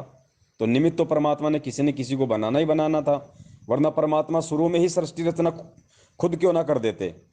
अगर परमेश्वर शुरू शुरू में सृष्टि रचना अगर अचिंत को ना सौंप के यदि स्वयं ही सृष्टि को रच देते, तो कहाँ तो अक्षर पुरुष को पैदा करना पड़ता, ना अक्षर पुरुष पैदा होता, ना वो मानसरोवर में जाके सोता, ना परमात्मा ने अंडे से काल को उत्पन्न करना पड़ता। तो ये खेल सारा भगत जी परमात्मा का है। अवगत की गति को हम नहीं जान सकते। दास भी केवल एक आकलन लगा रहा है, ये नहीं कह रहा कि जो मैं जो कह रहा हूं बिल्कुल सही है, लेकिन जितनी मुझे परमेश्वर ने बुद्धि बख्शी है और जो प्रमाण जो संकेत हैं परमपिता परमेश्वर के, उस तत्व ज्ञान आधार से दास केवल ये एक आइडिया लगा रहा है जो दास की नज़र में बिल्कुल सही साबित होता नजर आ रहा है। तो खेल बाकी सारा भगत जी परमपिता परमेश्वर का है। हम उनकी किसी भी क्रिया के ऊपर, इन क्रियाओं के ऊपर स्पेशली हम कोई भी प्रश्न खड़ा नहीं कर सकते। क्यों नहीं कर सकते? क्योंकि जवाब तो हर चीज का है, लेकिन परमेश्वर यदि हमें जवाब दे भी देंगे तो हमारी बुद्धि में आएगा नहीं। कैसे नहीं आएगा? उसका गुरुजी ने एक एग्जाम्पल दिया। गुरुजी ने एग्जाम्पल ये दिया कि एक जो पांचवी क्लास का बच्चा होता है वो भी हिंदी पढ़ना सीख जाता है, और एक बीए और पीएचडी का बच्चा है वो भी हिंदी जानता है, लिखना और पढ़ना। अब यदि कोई पीएचडी की जो पुस्तक है और जो शब्द लिखे हुए हैं, उन शब्दों को पांचवी क्लास का बच्चा पढ़ तो देगा क्योंकि हिंदी में लिखा हुआ है कि भाई प्रतिरोधक या प्रतिशोध, उसने पढ़ दिया। लेकिन कोई उससे ये कहे कि बेटा इसका मतलब क्या होता है, तो पांचवी क्लास का बच्चा नहीं बता पाएगा कि प्रतिरोधक और प्रतिशोध का क्या मतलब होता है। बीए वाला जरूर बता देगा। तो अभी इन सब बातों को जो सवाल आप कर रहे हैं ये परमेश्वर तो बता देंगे, लेकिन हमारी बुद्धि उनको समझने के लायक नहीं हुई भगत जी, क्योंकि परमेश्वर का तत्व ज्ञान करोड़ों जीबी का है और हमारी जो मेमोरी है भगत जी वो कुछ एक एमबी की है। समझ रहे हैं? कुछ एक एमबी, और एमबी में भी 90% तो कचरा भरा हुआ है, गंदगी भरी हुई है। ये रागनियां, ये फिल्मी गाने हैं, ये गंदी नजरें, उल्टे सीधे कर्म कुकर्म, गाली गलौच, कचरा भरा हुआ है कुछ एक एमबी के अंदर भी। और परमेश्वर का ज्ञान है करोड़ों जीबी का, तो इतनी आसानी से नहीं समाएगा भगत जी। परमेश्वर ने उसका एक ही माध्यम बताया है। यदि आपने किसी खारे पानी के मटके को मीठा करना है तो उसका एक ही तरीका है कि उसमें मीठा पानी डालते रहो डालते रहो डालते रहो। एक समय ऐसा आएगा वो खारा पानी निकल जाएगा, उसमें खाली मीठा ही पानी रह जाएगा। तो सत्संग सुनना ही इन सब चीज़ों को समझने का एक अंतिम विकल्प है, एक अंतिम माध्यम है। सत्संग। रहा सवाल भाई, मेरा मन क्यों उठा, इतनी अच्छी लैंड मैंने भगवान की क्यों छोड़ दी? तो सही बात यह है कि मेरी माता जी को ना कोई बाहर या नुस्खा है, कोई बात जो चीज़ होता है ना, कोई भूत प्रेत का, 30-35 साल का दुख है उनको। तो उन्होंने नाम लिया था, तो मुझे लगा वो ठीक हो जाएंगी। तो वो रेगुलर करते रहे, उन्होंने मर्यादा का भी पालन किया, थोड़ी सी भोली सी भी हैं वो, भगवान से क्या छिपाए। और सच बोलने में कैसा, सच बोलने में क्यों हिचकिचाएं हम। तो वो ठीक ही नहीं हुई, वो ऐसे तड़पती हैं जैसे कोई मच्छी नहीं तड़पती। तो वो ठीक ही नहीं हुई। तो मेरा इसलिए थोड़ा सा मन, वहाँ से मेरा उठ गया मन, दुनिया में कोई भगवान नहीं है, ऐसा नहीं हो सकता, वैसा नहीं हो सकता। बीच में ठीक भी हो जाती हैं, पर ऐसे पहले भी होता था, फिर नाम लेने से क्या फ़ायदा हुआ। वैसे इतनी बात कहनी नहीं चाहिए, परमात्मा ने अपने सत्संग में सब कुछ बताया है। पर लेकिन मैं ये कह रहा हूँ कि कहीं ना कहीं ये भी एक कारण था। सत्साई भगत जी, परमात्मा अंतर्यामी होते हैं, और आप किस भाव से उनकी पूजा कर रहे हैं, किस भाव से आप उनसे नाम दीक्षा लेने जा रहे हैं, ये उनसे छुपा हुआ नहीं होता है, भले हम उनसे छुपाने की कोशिश करें। आप लोगों के जो भाव थे वो केवल प्रेत बाधा को दूर करवाने तक ही सीमित थे, जबकि परमेश्वर का विधान है और परमात्मा चाहता है कि ये जीव जिसका अनंत युगों के बाद में बिल्ली के भाग का छीका टूटा है, ये सारे जोड़ जुगाड़ इसके सही तरीके से सेट हुए हैं। कलयुग की पिछली पीढ़ी, साक्षरता, परमात्मा आया हुआ, हमें परमात्मा ने अपने समकालीन समय में पैदा किया, भक्ति दी, शरण में लिया। तो हमारा एकमात्र जो मकसद है, जो टारगेट है सतगुरु से जुड़ने का, वो केवल मोक्ष प्राप्ति होना चाहिए। और मोक्ष प्राप्ति के लिए हम तभी जुड़ पाएंगे जब सबसे पहले हम उनके सत्संग सुने, सत्संगों को अच्छे से सुन के हम ये एक धारणा बना लें, एक टारगेट बना लें कि हमें करना क्या है। उसी मकसद से हम परमात्मा से हम जुड़ें। अगर हम मोक्ष के लिए जुड़ेंगे तो फिर भगत जी बाकी की जितनी भी समस्या है, ये प्रेत पुरेत हैं क्या भगत जी? ये तो चुटकी बजाने जितना काम नहीं है परमेश्वर के लिए। यदि हम आत्म कल्याण के लिए परमेश्वर के जो है शरण में आ जाएं तो। लेकिन मकसद ही आप लोगों को केवल प्रेत बाधा से छुटकारा पाना था, तो परमेश्वर को भगत जी हर आत्मा के आगे तक का पता है कि ठीक है, इस नादान की ये प्रेत बाधा तो ठीक हो जाएगी, लेकिन जैसे ही इसकी प्रेत बाधा ठीक होगी, चूंकि ज्ञान इसने समझा नहीं, तो ये इस मार्ग पे नहीं टिक पाएगी। किसी की भी कहने से, सुनने से, या किसी भी सामाजिक दबाव से, या परिवार वालों के कहने से, ताने मारने से ये निश्चित तौर से भक्ति को छोड़ेंगे। और भक्ति को छोड़ेंगे तो आगे इनके जीवन में और ज्यादा कष्ट और परेशानियां आएंगी। तो इस हिसाब से भी भगत जी वो परमात्मा जीव आत्मा को लाभ नहीं देता है। तो मकसद आप लोगों का केवल भूत प्रेत ही भगाने का था भगत जी, जिस वजह से अंतर्यामी परमात्मा ने पहले ही देख लिया। ये बहुत सारी बार परमात्मा सत्संगों में भी बता चुके हैं। अब आप और बाकी आपने ये जाहिर कर ही दिया अपनी ऑडियो में कि भाई जब उनको लाभ ही नहीं हुआ, जब उनके प्रेत बाधा ही ठीक नहीं हुई, तो फिर हम क्या करते उस भक्ति से जुड़ के। तो देखिए, जो बात आप आज कह रहे हैं, ये बात उस परमात्मा को पहले से पता थी, जब तक कि आप लोगों ने नाम दीक्षा भी नहीं ली थी। तो एक रामायण में भी चौपाई है ना, जहाँ की रही भावना जैसी, प्रभु मूरत देखी तिन तैसी। तो वो उसी के अनुसार भगत जी वो फल प्राप्त करता है। इसीलिए परमात्मा बार बार ये जोर देते हैं कि भैया पहले सत्संग सुनो, एक बार सुनो, दो बार सुनो, 10 बार सुनो, 100 बार सुनो। ये जरूरी नहीं होता है कि आश्रम में अगर आप किसी के साथ चले गए तो आपने नाम दीक्षा लेना जरूरी है, ऐसा कुछ नहीं है। गुरुदेव ने कहा कि 10 बार आओ, चाहे 50 बार आओ, या खाओ, सोओ, पियो, नहाओ धो, सब फ्री सुविधाएं हैं। लेकिन पहले ज्ञान को समझो, सत्संग सुनो, सत्संग सुनने के बाद में डीवीडी लेके जाओ, मेमोरी कार्ड लेके जाओ, पुस्तकें लेके जाओ। जिस दिन आपको सत्संग समझ में आ जाए कि वास्तव में मेरे सामने जो हैं मेरे गुरु रूप में ये कौन है, और वास्तव में मेरे मानव जीवन का असली मकसद क्या है, असली टारगेट क्या है, मुझे करना क्या है, उसके बाद भगत जी प्रेत हैं क्या, ये तो बाएं हाथ का काम है उस परमपिता परमेश्वर का। और दूसरी बात भगत जी, ये आपकी माता जी का अपना संस्कार था। अब आपको तो अपनी माता जी दिखाई दे रही है और परमेश्वर को अपनी आत्मा दिखाई देती है। तो मालिक ने तो अपने हिसाब से ट्रीटमेंट करना है ना। अब डॉक्टर के पास कोई जाता है तो वो तो डॉक्टर ने देखना है कि इसका रोग किस प्रकार का है। तो डॉक्टर आपके कहने से ये थोड़ी है कि भाई शाम को ही मेरी माता जी को ठीक कर दो, शाम तक मेरे माता जी को ठीक कर दो। माता जी को हो गया कैंसर, माता जी को लगेंगे 2 साल, तो आपके कहने से काम नहीं होगा। दूसरी बात, आपकी माताजी के प्रारब्ध और संस्कारों पे निर्भर करता है। अब जैसे कोई जुकाम का मरीज है, वो तो हॉस्पिटल में जाते ही 2 घंटे में ठीक हो जाए, 2 दिन में ठीक हो जाए। और एक पूछ गए वहाँ पे कोई कैंसर का, कोई एड्स का रोगी, उसको 5 साल भी लग जाए, उसका लंबा ट्रीटमेंट भी चलेगा।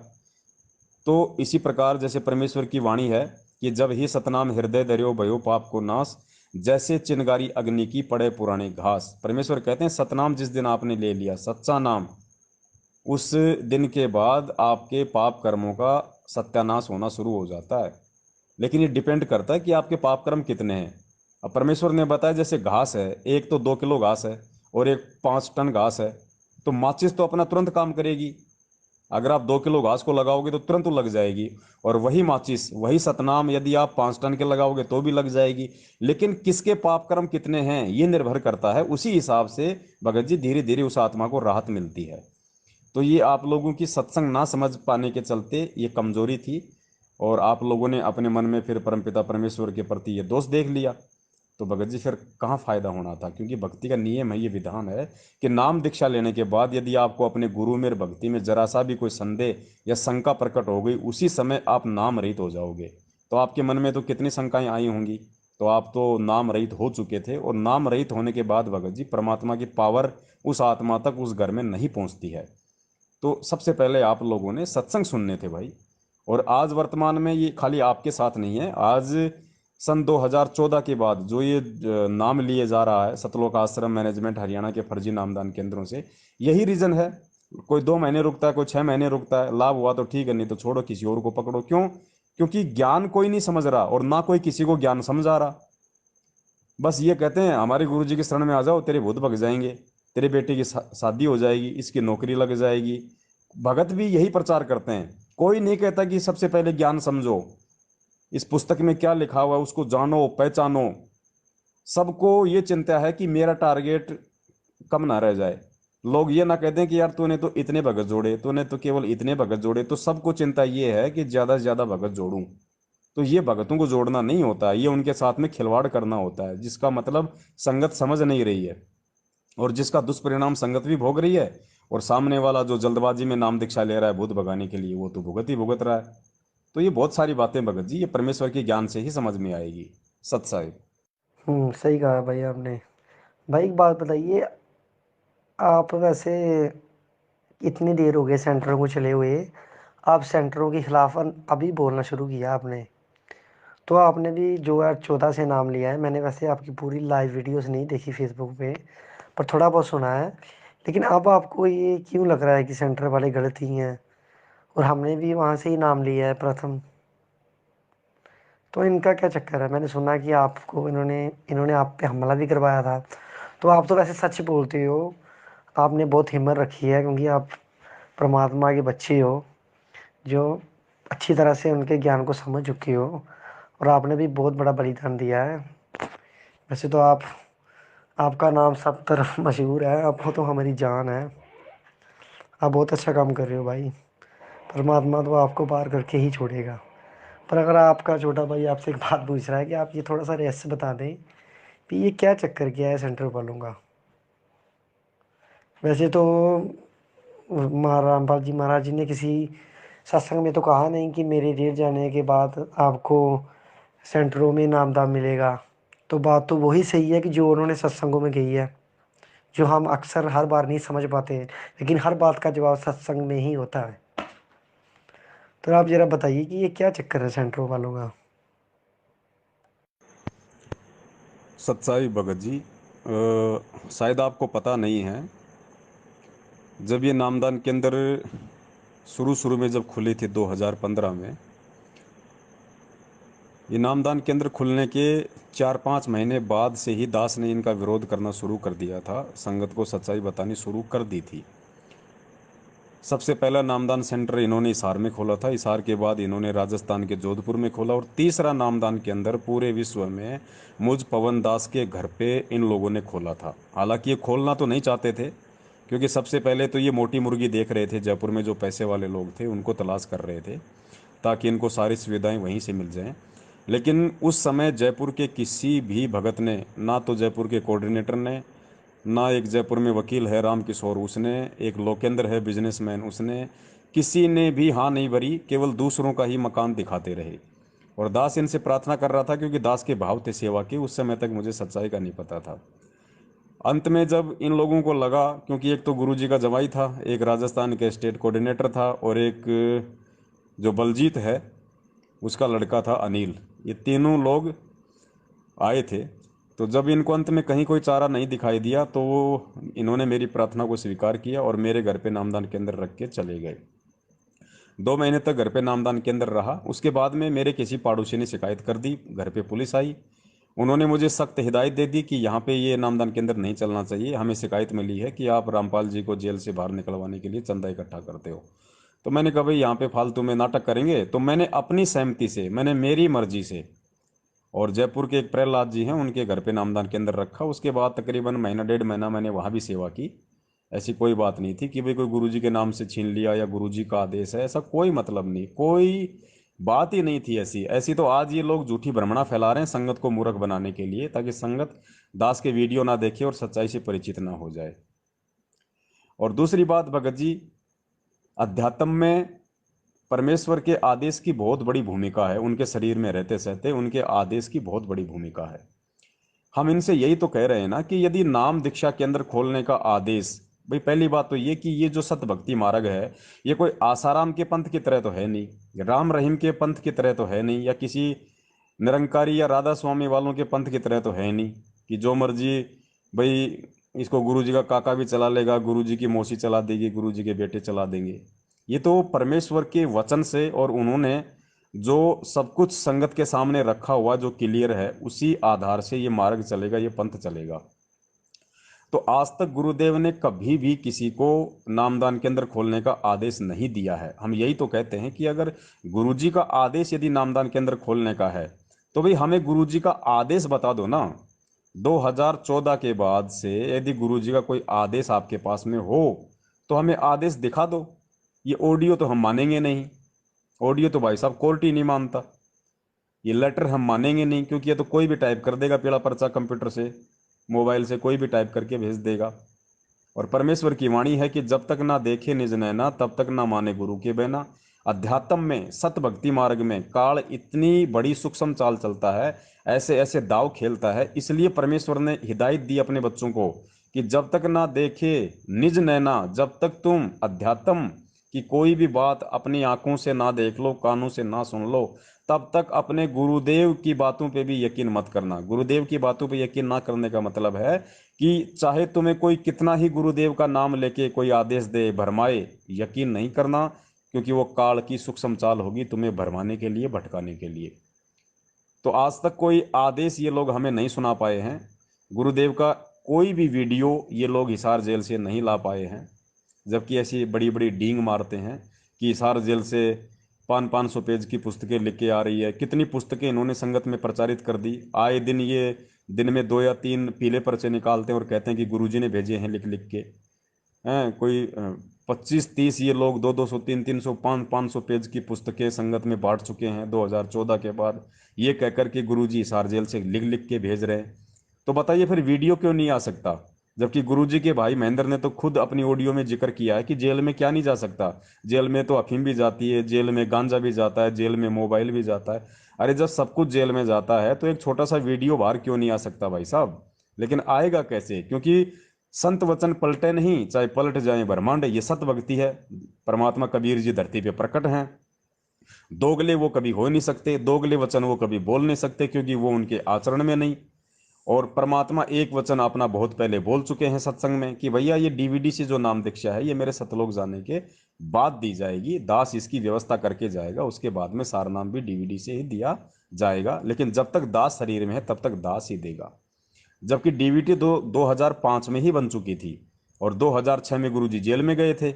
उससे पहले 2 साल गुरुजी जेल में रहे थे, 2006-2008। तो जब डीवीडी 2005 में बन चुकी थी तो 2005 से 2006 से 2008 के बीच उन 2 वर्षों में नामदान केंद्र कहीं क्यों नहीं खोले गए। डीवीडी तो उस समय भी थी जी, गुरुजी को जेल में तो लेके नहीं गए थे, डीवीडी इन्हीं लोगों के पास में थी। जबकि उस समय तो नाम शुद्धिकरण के लिए 2 साल तक कोई नाम शुद्धिकरण केंद्र भी नहीं खुला था, जबकि वो तो खुल जाना चाहिए था। इससे ये सिद्ध होता है कि सतगुरु का जो वचन होता है वो फाइनल है। गुरुदेव ने कह दिया कि मेरे सतलोक जाने के बाद डीवीडी से नाम दीक्षा देने की व्यवस्था की जाएगी, तो सत्य है, इसमें परमात्मा हेर फेर नहीं करेगा वर्तमान में। और आदेश क्या होता है, आदेश वो होता है जो गुरु जी ने बताया। हमारे दादा गुरुदेव स्वामी रामदेवानंद जी महाराज जी ने जब संत रामपाल जी महाराज जी को नाम दीक्षा देने का आदेश दिया तो उन्होंने पूरी संगत को इकट्ठा किया। पहले सबको एक टाइम दे दिया कि उस दिन सारी संगत इकट्ठी हो जाओ, सब लोग आए। उसके बाद गुरुजी ने अपने जो दादा गुरुजी थे उन्होंने अपने पूज्य गुरुदेव जी को खड़ा किया और कहा कि भाई आज के बाद ये नाम दिया करेगा, गुरुजी का नाम लेके कहा, और जो इससे नाम दीक्षा नहीं लेगा उसका मेरा कोई संबंध नहीं है, और जिन्होंने मेरे से नाम दीक्षा ले रखी है वो भी दोबारा से इससे नाम दीक्षा लो, वरना उसका अध्यात्म जीवन शुरू नहीं है। तो जो समझदार थे उन्होंने तो नाम दीक्षा ले ली, जिन्होंने नहीं लेना था उन्होंने नहीं ली। तो वो होता है आदेश नाम दीक्षा का। तो ऐसा कोई आदेश बता दो, सत्संगों में बता दो, आज तक 2014 के बाद का कोई वीडियो दिखा दो, या गुरुजी का ऐसा कोई भी सत्संग दिखा दो जिसमें गुरुजी ने यह कहा हो कि ये जो बरवाड़ा में जो डीवीडी से नाम दीक्षा दी जा रही है 2009 से 2014 तक, ये मेरा आदेश है। या गुरुजी ने किसी को भी कहा हो किसी भी सत्संग में, वो सत्संग दिखा दो जिसमें गुरुजी ने कहा हो कि जा बेटा जाके डीवीडी से नाम दीक्षा ले ले। एक भी सत्संग में दिखा दो भगत जी। परमेश्वर हमेशा ये कहा कि बरवाड़ा में मेरे से नाम दीक्षा लेने से मोक्ष होगा। इस चीज को कोई समझ नहीं पाया, लेकिन इतना क्रेडिट परमात्मा ने इस मैनेजमेंट की मनमानियों के चलते जो 2009 से डीवीडी से नाम दीक्षा दी जा रही थी, इतना क्रेडिट परमात्मा ने अवश्य दे दिया कि उस समय परमात्मा आश्रम में मौजूद थे, और जो भी व्यक्ति नाम लेके आता था परमात्मा उसको अपना आशीर्वाद दे दिया करते थे दर्शनों के समय, ताकि उसका नाम भगत जी जुड़ जाता था, जिस वजह से उन आत्माओं की भक्ति चल रही है। वरना आज वर्तमान में आप देख लीजिए, जिसका कोई पिछला संस्कार बहुत अच्छा है, जिसके पिछले भक्ति प्रारब्ध कर्म अच्छे हैं, वो तो ठीक ठाक चल रहा है, वो तो ना नाम लेता तो भी ठीक ठाक चलता। और जिसके पिछले भक्ति प्रारब्ध कर्म है नहीं, जो दुखी था, परेशान था, किसी के कहने से यहां से नाम ले रहा है, उसकी दुर्गतियां हो रही हैं, लोग एक्सीडेंट हो के मर रहे हैं। महाराष्ट्र का जिक्र मैं बार बार करता हूं, 2 बस भर के आ रही थी पिछले साल हिसार तारीख पे जाने के लिए, 13 भगत मर गए एक्सीडेंट में। 13 भगत मर गए जिसमें बच्चे भी शामिल थे, 4 के तो सिर धड़ से अलग हो गए। बताइए कहाँ रक्षा हुई उनकी? क्या गलती कर रहे थे? क्या सभी ने गलती कर रखी थी? क्या सभी के नाम खंड थे? वो तो गुरुजी के दर्शन के लिए जा रहे थे ना। जो गुरुजी के दर्शनों के लिए महाराष्ट्र से इतना खर्चा करके हिसार आ रहा है, उसकी कहाँ मर्यादा खंड होंगी? उसके कितने अच्छे भाव होंगे, लेकिन फिर भी उसकी मौत क्यों हुई? क्योंकि वो मनमाना आचरण था। मैनेजमेंट के कहने पे ये लोग चल रहे हैं, गुरु के आदेश पे नहीं चल रहे। गुरु ने कभी इशारा आके धक्के खाने के आदेश नहीं दिए। परमात्मा ने अनमोल नाम दे दिया, भक्ति दी सत्संग दे दिया, सुमरण दे दिया, बैठ के अपनी भक्ति करो, बाकी काम मेरा है, मैं कब आऊंगा कब नहीं आऊंगा, क्या खेल है क्या खेल नहीं है, मैनेजमेंट के तलवे चाटने की क्या जरूरत है? इतना ज्ञान लेने के बाद तो उनकी दुर्गतियां हो रही हैं, उनकी दुर्गतियां होंगी, उसको कोई रोक भी नहीं पाएगा जब तक वो आत्मा गुरुदेव के ज्ञान को आधार नहीं बनाएंगी। और ये चीजें भगत जी सभी के समझ में नहीं आती हैं, क्योंकि इसका भी एक बहुत बड़ा रीजन है। परमात्मा कहते हैं शब्द सैन सतगुरु की पहचान है, पाया अटल सुहाग रे। वो अटल सुहाग सतलोक में वो अमर परमात्मा उसी आत्मा को प्राप्त होगा जो सतगुरु के सत्संगों के संकेतों को समझेगा और उस आधार से अपनी रहनी करनी को करेगा। क्योंकि कहते हैं ना, समझदार को संकेत ही काफी होता है। जैसे कहीं कोई बातचीत हो रही होती है और दूर दूर 2 आदमी खड़े हैं, तो वो आपस में संकेत से समझा दिया करते हैं। वो संकेत से क्यों समझ गया दूर खड़ा आदमी? क्योंकि वो उसके संपर्क में है, वो उसके विचारों से परिचित है, वो क्या कहना चाहता है इशारों इशारों में, उंगली से या अपने चेहरे से वो समझ चुका कि ये क्या चाह रहा है, ये क्या मंगवा रहा है, ये क्या चाहता है। तो वही समझ पाया जो उसके संपर्क में है, जो उसको अच्छे से जानता है, जो उससे परिचित है। तो सतगुरु के सत्संगों के संकेतों को भी वही आत्मा समझेगी जो युगों युगों से उस परमेश्वर की सेवा करते आ रही है, उस परमेश्वर के निकट रही है, उस परमेश्वर के लिए उसने कुर्बानियां दी हैं। वही आत्मा, उसको परमात्मा युगन युगन का माल कहते हैं। जैसे मीरा के लिए परमात्मा ने ये शब्द प्रयोग किए, नानक जी के लिए प्रयोग किए, धर्मदास जी के लिए प्रयोग किए कि साधु सेती मस्करी चोरा नाल खुशाल, मल अखाड़ा जीतेंगे युगन युगन के माल। साधु सेती मस्करी, जिसने पिछले जन्मों में परमात्मा के साथ में मजाक किया, उनकी निंदा की, साधु सेती मस्करी, और चोरा नाल खुशाल, नकलियों के साथ में लगे रहे, पत्थर पूजा में लगे रहे, और कहते हैं मल अखाड़ा जीतेंगे। इस भक्ति रूपी जो ये अखाड़ा है, ये वही जीतेंगे जो होंगे युगन युगन के माल। तो ये बहुत गहरा आध्यात्मिक रहस्य है भगत जी। मैं निवेदन करूंगा आप जी दोबारा से इन सभी चीज़ों को समझते हुए, मद्देनज़र रखते हुए परमपिता परमेश्वर जी की भक्ति में लगिए, उनके सत्संग सुनिए, पूरा समझने का आप जी प्रयास कीजिए परमेश्वर के मिशन को, उनके यहाँ आने के मकसद को। और कहते हैं सुबह का भटका हुआ शाम को घर आ जाए तो उसको भटका हुआ नहीं कहते हैं। आप जैसे हजारों की संख्या में भगत भाई बहन हैं जो बरवाला कांड के बाद में और इस पूरी घटनाक्रम को देखते हुए, क्योंकि ज्ञान इतना वो समझ नहीं पाए थे और उन्होंने गुरुजी में दोष निकाल लिया कि ऐसा करने की क्या जरूरत थी, ऐसा क्यों किया, ऐसा क्यों हो गया, अगर ये परमात्मा थे तो। अरे भैया, यहाँ परमात्मा को ही कष्ट सहन करने पड़ते हैं, ये काल कसाई का लोक है। यहाँ ये कोई नया काम थोड़ी है। आप सतयुग से अब तक का देख लीजिए, परमेश्वर को एक सुख से एक गिलास पानी भी नहीं पीने दिया हम नीचों ने। सतयुग में मनु जैसे परमात्मा के पीछे पड़े रहे, ना त्रेता में जीने दिया, ना द्वापर में जीने दिया, ना 650 साल पहले गुरुजी आंखों में आंसू भर भर के बताते हैं कि उस परमात्मा के साथ में कैसी कैसी बदमाशियां की। तलवारों से काट दिया, जेरे कुएं में डाल दिया, समुद्र में डाल दिया, वह नदी में गले में पत्थर बांध के डाल दिया, तलवारों से काटा, कैसे कैसे परमेश्वर के साथ में जुल्म किए। और आज देख लो क्या हो रहा है भगत जी। तो परमात्मा ये किए, इस तरह की जो घटनाएं होती हैं उनसे परमात्मा हमें ये भी समझाना चाहते हैं कि भैया ये देखो काल कसाई का लोक है, तुम समझो और यहाँ से चलने की तैयारी करो। जब मेरे जैसे समर्थ को ये नहीं ये मतलब ये नहीं समझ पा रहा, ये नहीं बख्श रहा, तो तुम्हारी तो औकात क्या है, तेरी क्या बुनियाद प्राणी, तू पेंडा पंथ पकड़, वो ये भक्ति मार्ग पकड़ ले। मेरे साथ यदि इस लोक में ऐसा हो रहा तो तेरी क्या औकात है, ये तू अब समझ ले। और दूसरी बात, परमात्मा ये भक्ति देके इस तरह की परेशानियों में रह के, इस तरह के संघर्ष करके अपने बच्चों को ये दृढ़ता देते हैं, ये मनोबल देते हैं, आत्मशक्ति और आत्मविश्वास देते हैं कि बेटा जब मैं संघर्ष कर रहा हूँ समर्थ होते हुए, और मेरे पास में तो इतनी सिद्धियां हैं, मैं तो चाहूँ तो एक सेकंड में सब कुछ नष्ट कर दूं, सब कुछ वैसा ही बना दूं। उसके बाद भी मुझे मेरे गुरु ने जो ज्ञान दिया है, जो संघर्ष करने की शिक्षा दी है, जो प्रेरणा दी है, जो मान और मर्यादा मुझे सिखाई है कि भाई भगवान पे विश्वास रखना। परमात्मा एक दिन सुनेगा कि भाई कबू तो दीन दयाल के भिनक पड़ेगी कान, राम नाम रटते रटते रहो जब तक घट में प्राण। कि मुझे मेरे गुरुदेव ने जो संघर्ष की जो शिक्षा दी है, जो जो बातें बताई हैं, जो मर्यादा में रहना बताया है, परमात्मा पे विश्वास करना बताया है, कि कभी तो हमारा भी समय आएगा। उस आधार से मैं परमात्मा पे विश्वास करके ये संघर्ष कर रहा हूँ, मैं लगा हुआ हूँ, ज्ञान को समझ चुका हूँ। तो ये परमात्मा एक भूमिका करके दिखा रहे हैं। तो भगत जी हमें एग्जाम्पल दे रहे हैं परमात्मा, क्योंकि ये समस्याएं तो हमारे सामने भी आएंगी। जब ये भक्ति हम करेंगे तो समस्या तो हमारे साथ भी आएंगी।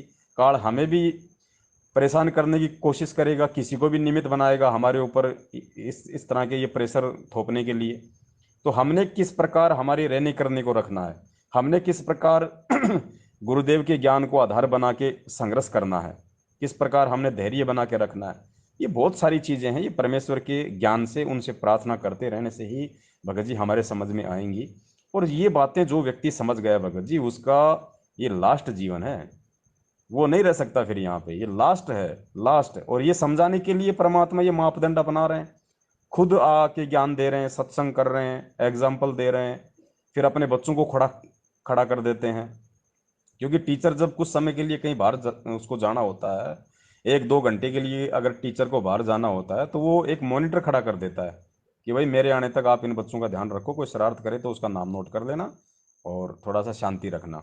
तो कुछ आत्माओं को परमात्मा निमित्त बना देते हैं अपने अन्य भगत भाई बहनों को समझाने के लिए, अपनी अनुपस्थिति में उनका मनोबल बढ़ाने के लिए, उनका धैर्य कायम रखने के लिए, ताकि उनको देख के उनमें भी थोड़ी हिम्मत आए। तो हमारे जो सत्सेवक भाई बहन हैं उनको परमात्मा ने ये हिम्मत दी है, ये ताकत दी है, शक्ति दी है, जो आज खुद भी संघर्ष कर रहे हैं।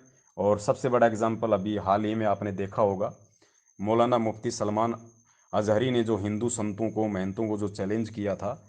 और अब देखिए किस प्रकार परमात्मा के सत्सेवक बच्चों ने सैकड़ों की संख्या में वीडियो बना बना के उसके चैलेंज को स्वीकार किया, निर्भय होके, निडर होके। ऐसा नहीं कि बस खाली फोकट में कर दिया, नहीं, अगर समय आए तो हम जाएंगे, हम अग्नि में प्रवेश होंगे उस परमेश्वर का नाम लेके। परमात्मा धरती पे है, धर्म की हानि नहीं हो सकती, क्योंकि मालिक खुद आज इस पृथ्वी पे। अगर ऐसा हुआ तो फिर ना भक्ति ना कोई भगवान।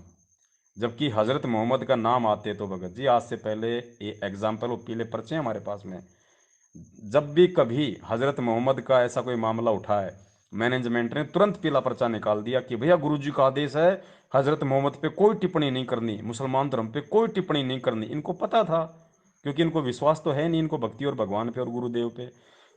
इन्होंने सोचा अगर हम ये मुद्दे पे अगर कुछ बोलेंगे, या हमारे जो ये सोशल मीडिया सेवादार है ये अगर कोई पोस्टर बनाएंगे, कुछ प्रतिक्रिया देंगे, सरकार ने एक्शन ले लिया तो हमारे आश्रम छिन जाएंगे, हमारे नामदान केंद्र बंद हो जाएंगे, हमारा जो ये अरबों का, ये करोड़ों का जो धार्मिक धंधा हमने लोगों को मूर्ख बना के जो खोल रखा है देश विदेश में, हमारा धंधा बंद हो जाएगा। फिर हमारे ऐशो आराम और ये जो ये अय्याशियाँ हम लोग जो करते हैं, इनके लिए पैसा कहाँ से आएगा। तो डर उन लोगों को होता है जिनका कोई स्वार्थ होता है, और जो परमार्थ के लिए परमेश्वर से जुड़ते हैं, उनके मार्ग पे चलते हैं, उनको कुछ भी खोने का डर नहीं होता। भगत जी कहते हैं ना कि नंगे आदमी का नहाएगा क्या और निचोड़ेगा क्या।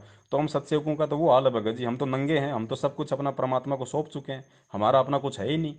तो हमारा कौन क्या बिगाड़ेगा, और क्या बिगाड़ लेगा हमारा, और क्या बिगड़ जाएगा। तो जब हम परमात्मा के प्रति पूर्ण रूप से समर्पित हो जाएंगे तो परमात्मा फिर बच्चा नहीं है, वो पीछे नहीं है। मालिक कहते हैं, जय तू चाले एक कदम मैं चालू कदम 60, जय तू हो जा काट का मैं हो जाऊं लोहे की लाट।